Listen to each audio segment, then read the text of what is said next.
So I wanted to give you guys kind of an update on what's been going on. And one, we have been working like mad. We've had so much work, it's not even funny, which is good. I mean, don't get me wrong, it's good. Again, I'm not sure if I've even talked about that yet.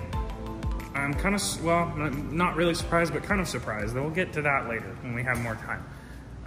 The first thing I want to touch base on here is we want to put stuff in your truck. So you as the customer, we want to put stuff in your truck that we would put in our own trucks. And also stuff that's not going to give you any problems, which in turn isn't going to give us any problems. So obviously as a business, you don't want warranties, whether it be a part warranty, whether it be a labor warranty because you messed something up, or whatever it is.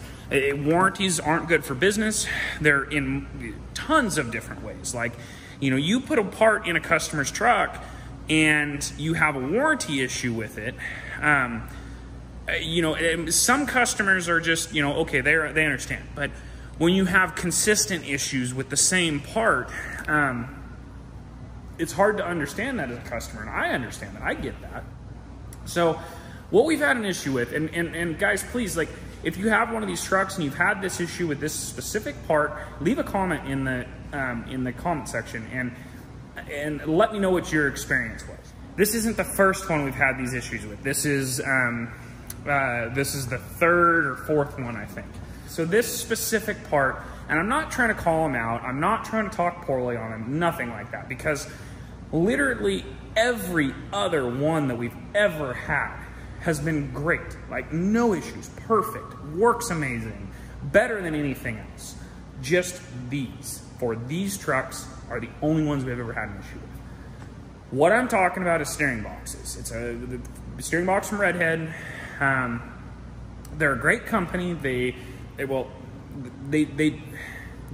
a good company, and they have helped us to a certain extent. There has been some stuff that I don't agree with that they've done, and there's a guy that I work with very closely. Him and I do a lot of work together, and he's on the same page that I am. And this isn't okay that this has been going on. And then also there's been a lot of posts recently about this specific issue on the 6-liter pages on Facebook.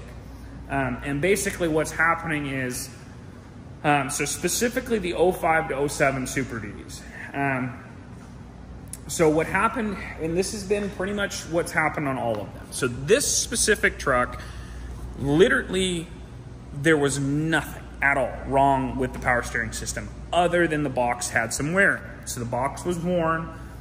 It just had some slop in it going down the road. And so that's why we replaced the box. Otherwise, the box worked perfect. Like, power steering was good. You could sit in a parking lot and you could turn the wheel, not necessarily with one finger, but you could turn it with your palm. At a dead stop, you could turn it with your palm. And so we went and had swapped it out with a Redhead. And like I say, we've done a handful in the past that in the last 8 months, like everyone that we've done in the last 8 months has been this way. So put the box in it. It was actually my wife and I's anniversary that day. So I just had to, once we got the box in, I had to beeline it out because we were going to dinner. And pull it up here to the shop. Mind you, we're doing the bleed procedure exactly the way that they tell us to do it. Like, we're not varying any, we're exactly the way that they're telling us to do it. So pulled it out of the front of my shop where we did it, brought it over here, parked it so I could close the shop up, let it sit there and run, warm up.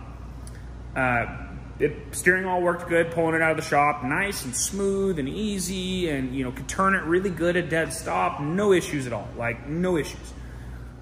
So pull it up in front of the shop, lock the shop up, go jump back in the truck, go to get out on the highway, no power steering, literally none, died completely. And again, we've had this issue before where the power steering works good until the fluid heats up, and then once the fluid heats up, loses all power steering. One of the first ones we did, I guess I'll save the long story. The Redhead said it's your pump. We had put a pump in it prior to putting a box in it, realized that it needed a box once we put the pump in it, and they kept saying it's your pump, it's your pump, it's your pump, it's your pump. So I put three pumps in, 3 pumps. Nothing changed at all, period, nothing. And we called them and said, hey, it's not the pump, it's your box, send us another box. They didn't want to send us a box, they ended up sending us a box anyways. We sent the old box back, the box fixed the issue. It still wasn't perfect, but it fixed that problem. Sent them the box back, they say there's nothing wrong with it, we get charged a bunch of extra money because there was nothing wrong with it, whatever, anyways. Same thing, this has happened on several different trucks, same exact scenario. This one here was exactly the same way, and it just got another box put in it today, so I'm not sure how it's going to drive. Hopefully it drives good. The friend of mine said he went and drove it, he says it drives good, so hopefully it drives good, does everything good. It's frustrating that every single one of these we're having to put 2 boxes in. This is why we buy the good quality parts, so we don't have to do that, and so the customer gets a good end product.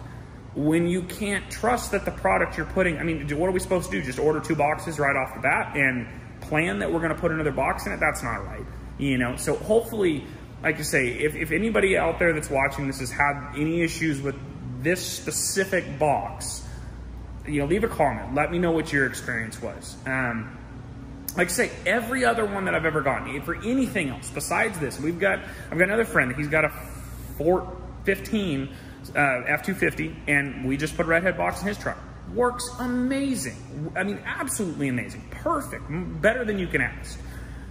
For whatever reason, the 05 to 07, and maybe it's the 05 to 10, I don't know exactly what the year range is, I'd have to look it up, but specifically the ones we've had issues with are the 05 to 07 trucks.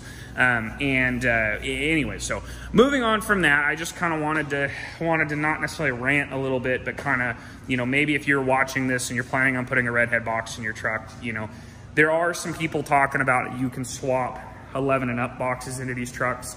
And that was my plan. If this box doesn't work out, that we're just going to swap this thing to a later model box, because I'm done dealing with it, and I don't want to have to deal with this issue on anybody else's vehicle.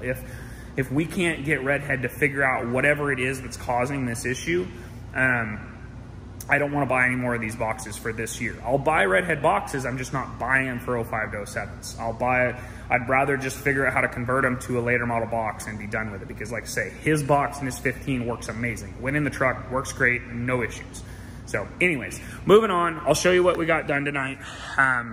It's like, I don't even have any idea what time it is. It might be 11:45 for midnight or something like that. So I did a water pump, so I went in to do a clutch fan and a thermostat, and once we got the fan shroud and everything out of it, I realized that it needed a water pump and one of the pulleys. Oh, and we were going to go in to do a belt too, because the belt was all weather checked, but we were going to do one of the pulleys. And I noticed while I was up here that this intercooler piping isn't going to stay on here. It's just a temporary thing. I noticed that the 45-degree boot off the turbo had some pretty nasty looking cracks in it. It looked to be original, and it looked like we were probably going to have some issues with it. So I went ahead and stole this intercooler pipe, and it had a plastic factory intercooler pipe on this side, and I'm trying to eliminate any kind of possible failures we might have on the trip, so I didn't want to run the plastic intercooler pipe.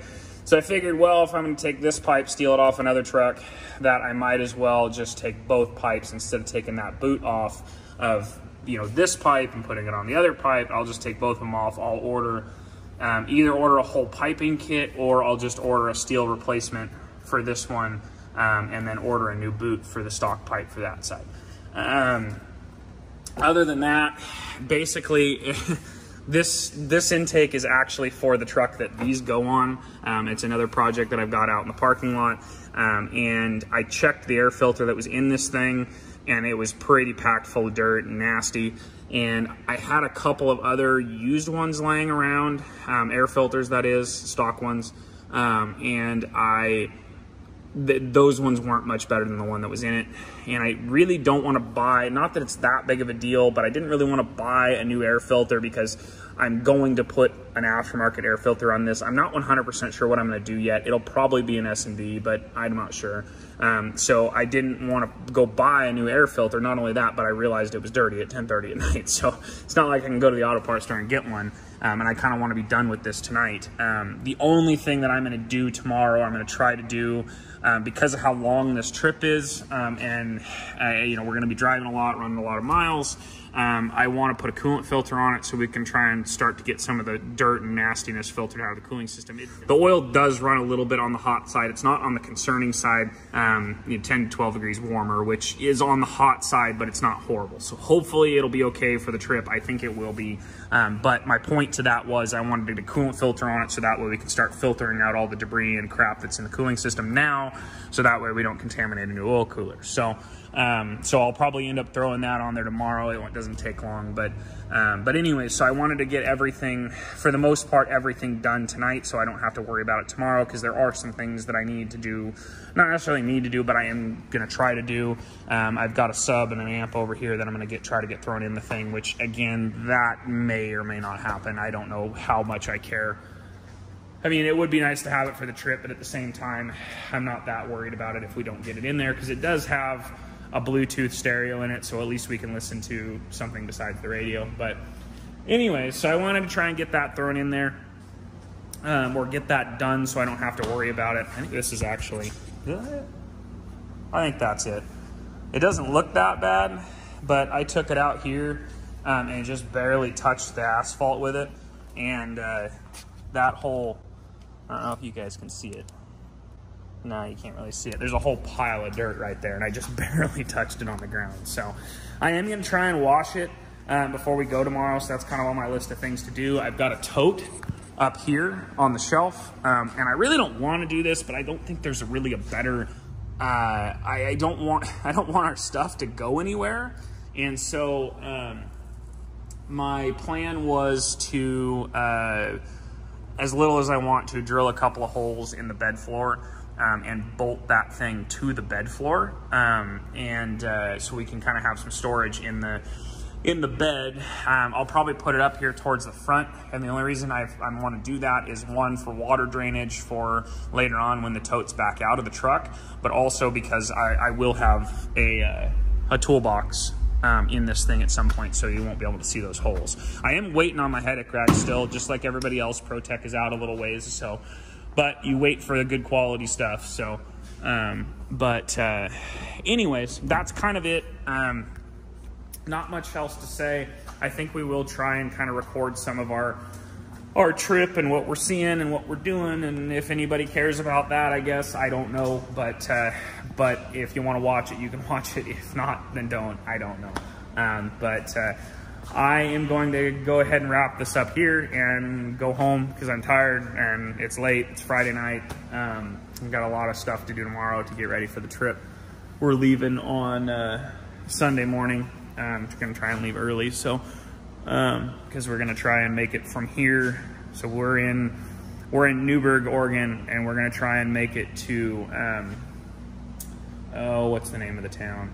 It's basically make it to Glacier,